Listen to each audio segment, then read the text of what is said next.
Okay, this video is going to be answering the questions that are. So I made a post basically on my page for YouTube where you can ask questions related to RV transport, and I'll answer them. Right now, there's only 2 questions on there, so it should be a fairly quick video. But I'll make this like a continuous thing, and I'll probably do it, once a week or something, or when the questions start to pile up, as necessary. But for right now, this being the first video, I'll do it based off the 2 questions I have, and we'll go from there, see how it goes. And I do want to disclaimer that I'm not an expert in RV transport. I've only been doing it for 3 months, but I'm going to answer the questions based off what I know and the knowledge that I have. And then also, someone recommended turning my camera sideways, so I did that. Let me know if you like this better than upright, and I can continue to make the videos this way. So the first question was based off of, how do you get into RV transport? I think it was worded like hotshot transport. I'm not like a hotshot driver where I pick up like random loads. But if you want to do hotshot, if that's the question, you would have to either lease on with somebody that is going to provide you with like DOT numbers and insurance and everything, or you would have to get your own DOT numbers, your own authority, your own MC card, and then typically, you could do like power only hotshot, or you would be looking to get like a 40-foot step deck trailer, and get on a load board and start finding loads, going wherever you want to go, and then reloads. The benefit to that is a lot of times you're going to get reloads, so you're not running empty like when you're doing RV transport. A lot of 50% of my load, 50% of my miles are empty. If you're asking to get into RV transport, the first thing that you probably want to do is get on Google, search RV transport companies. There's going to be a ton of them that pop up. I would go on their website, start filling out applications. The recruiters will get a hold of you, and you can ask those questions to them basically, because each company may have different requirements as far as equipment that they're requiring in their process, but that's kind of the first step. You can also get on like a Facebook RV transport page and just start reading, and after you kind of read some, you're going to develop some questions, then you can ask those questions there as well. So what I did was I started watching YouTube videos on RV transport, got on the RV transport Facebook pages.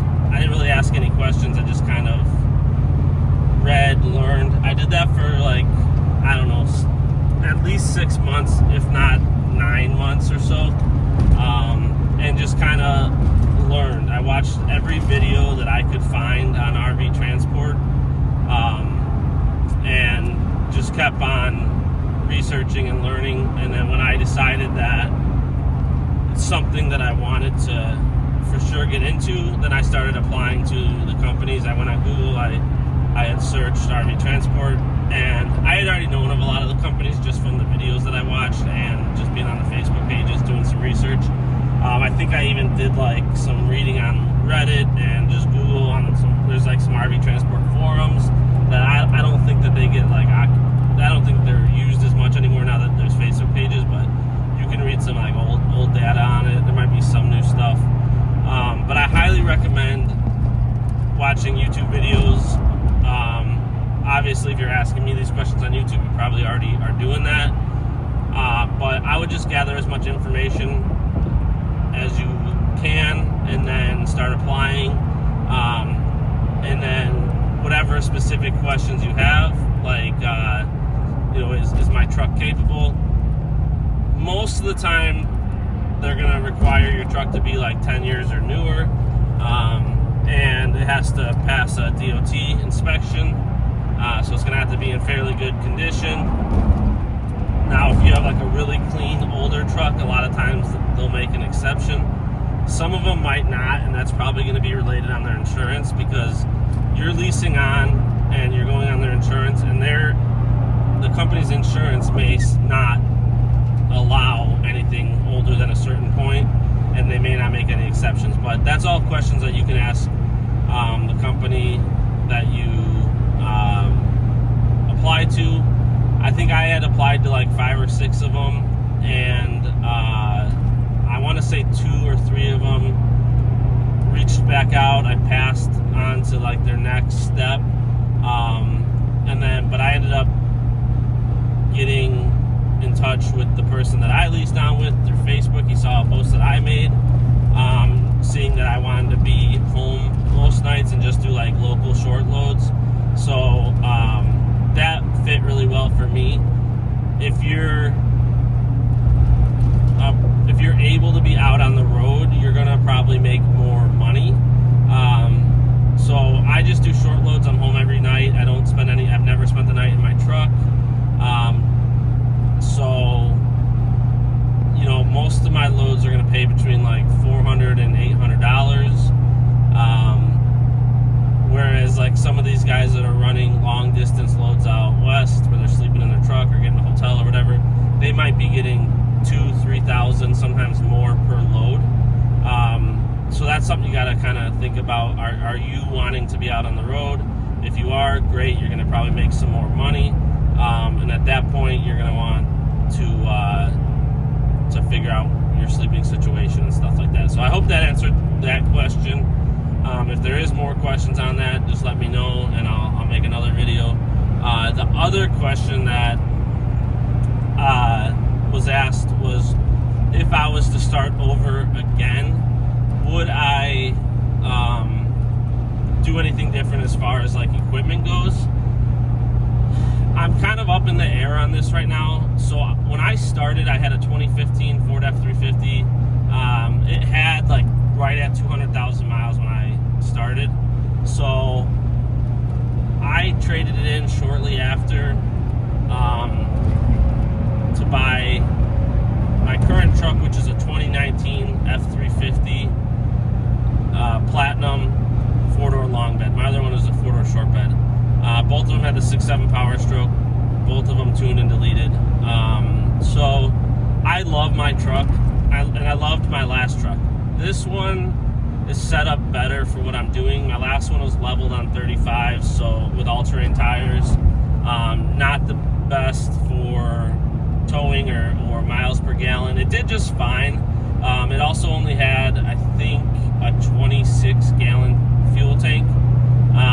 So I upgraded to this truck mainly. I've always wanted a Platinum, and I wanted the Alumina duty. So my last truck started to rust on the wheel wells and stuff, and I just knew I was going to have to make a decision on that eventually. Do I want to put a flatbed on a truck that already has 200,000 miles? Eventually, I was going to need to get like an auxiliary fuel tank. And then my headlights, even though I replaced them, like they just weren't good. I bought like Amazon headlights. So I was about to drop about $1,000 on some headlights because I just couldn't see well at nighttime with what I had.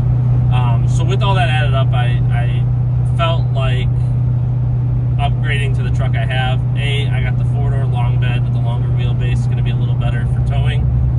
It's factory height instead of leveled on 35s, factory size tires, so I'm going to get a little bit better mile per gallon. It has the factory 48-gallon fuel tank, which was really important to me, because now I can pretty much off one tank do most of the time I'm filling up somewhere on my trip, whether it's at the beginning, middle, end, but I'm not required to stop, more than once. Whereas with my previous truck and only having like a 26-gallon tank, I was stopping. A lot of times I would be stopping more than once during a trip, which was just adding too much time. I feel like anytime you have to get off of like your beaten path, or get off your main path, off the beaten path, or just like exiting off the highway to get fuel and get back on, like I feel like at the minimum, you're losing like 15 to 20 minutes. So, if you're running 4 loads in a week, you could easily be adding an extra hour of time to your week. So I think I would say yes, I would stick with this truck. Now, there's a couple caveats to that. Like, I kind of wish I would have found a 2022 or newer, because it has like an updated interior with a larger screen, and then it has the 10-speed transmission. I'm just kind of curious with the 10-speed transmission if I would have been getting a lot better fuel mileage. Based off what I heard, it's a great transmission for towing. I have no complaints on the 6-speed that I have, but I just wonder, what the difference in mile per gallon would be, and what my fuel savings could be. But the caveat to that is I got a good deal on the truck I got, and I would have probably been spending, I either would have had to given up options, I wouldn't have got the Platinum, or I would have had to spend probably $15,000 more to get the newer truck. And I don't see the gas mileage being big enough difference to account for that $15,000. So there's that. The other thing that I have kind of thought about is I am putting a lot of miles on my truck. So there's a part of me that would be okay with having an older truck, let's say like a 3rd gen Cummins or like an LBZ Duramax, a 7.3 Power Stroke, something that's like right around that 20-year-old mark, that even if it already has like 250,000 miles, you spend say 15 grand, get a clean one. I think you could probably get any one of the above with around 250,000 miles that's in good shape, for about 15 grand. And not really, like, I don't care if I put 1 million miles on that truck. It's paid cash for. And because I've put like 21,000 miles on my truck in less than 3 months. By the time I've had it, the end of this week will be 3 months with this truck. I'll likely have put about 25,000. So if you look at over the course of a year, you're putting about 100,000 miles on a truck. And I don't even run that hard. Like, there's guys that run a lot harder than me. So there's a big part of me that would be okay with not depreciating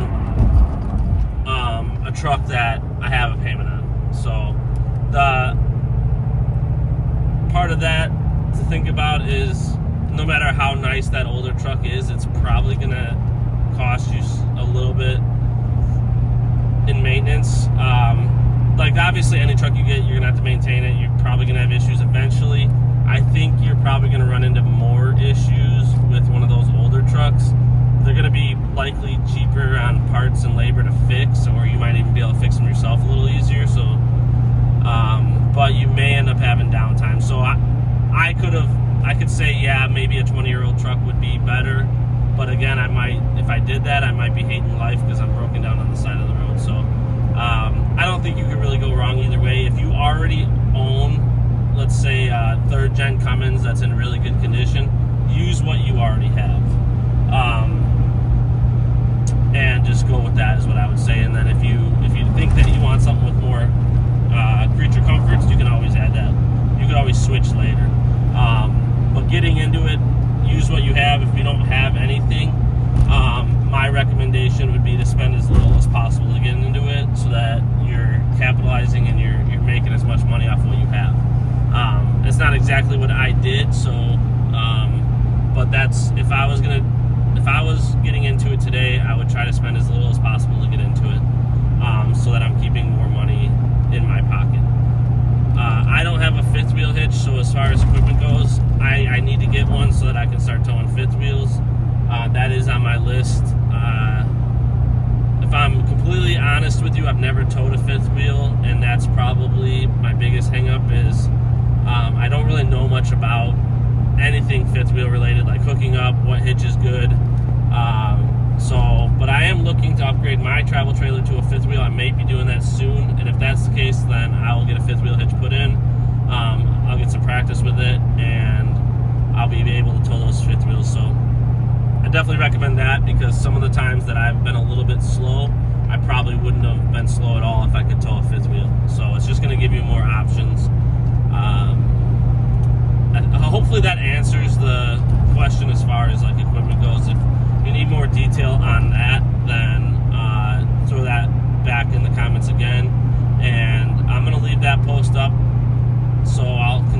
check it and see, you know, if more comments come in, and I'll make sure I get those questions answered.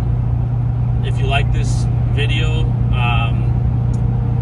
give the video a like, subscribe to the channel, and leave me a comment on the video or on my post, and we'll get some more questions answered related to RV transport.